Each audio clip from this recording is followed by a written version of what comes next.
Hi friends, welcome to சாஸ்திரமும் சமையலும்.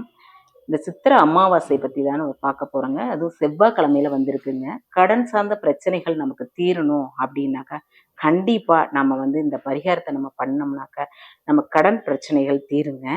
அதுக்கு உண்டானது என்னன்னு நம்ம பார்க்கலாங்க. நம்ம பக்கத்தில் உள்ள பசுக்களுக்கு அகத்திக்கீரை இதெல்லாம் நம்ம வாங்கி கொடுத்தாலும் நம்மளோட முன்ஜென்ம பாவங்கள் போகுங்க.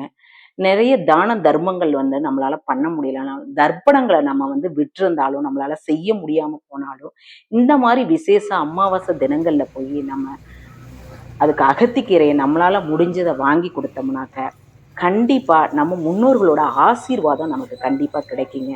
எவ்வளவு பெரிய கடனாக இருந்தாலுமே நம்ம இந்த மாதிரி டைப்ல நம்ம அதை பயன்படுத்திக்கணுங்க. பயன்படுத்தி பண்றப்ப கண்டிப்பா நமக்கு கடன் பிரச்சனைகள் தீருங்க.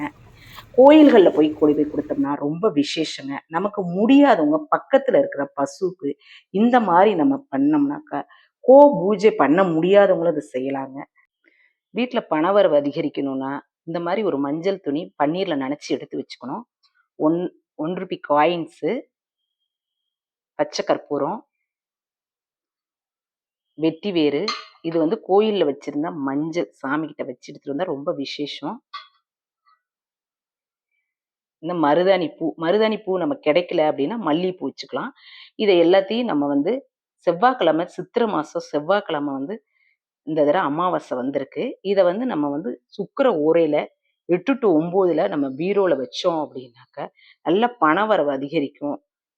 பண பற்றாக்குறையே இருக்காது. அடுத்த அமாவாசைக்கு இதை நம்ம எடுத்து திரும்ப மாத்திட்டு இதே பொருளை திரும்ப வச்சு நம்ம பண்ணோம்னா நல்ல பணவரவு இருக்கும். இதை செஞ்சு பார்த்துட்டு தான் நான் உங்களுக்கு சொல்றேன் நேயர்களே. இதை நீங்க ஃபாலோ பண்ணுங்க.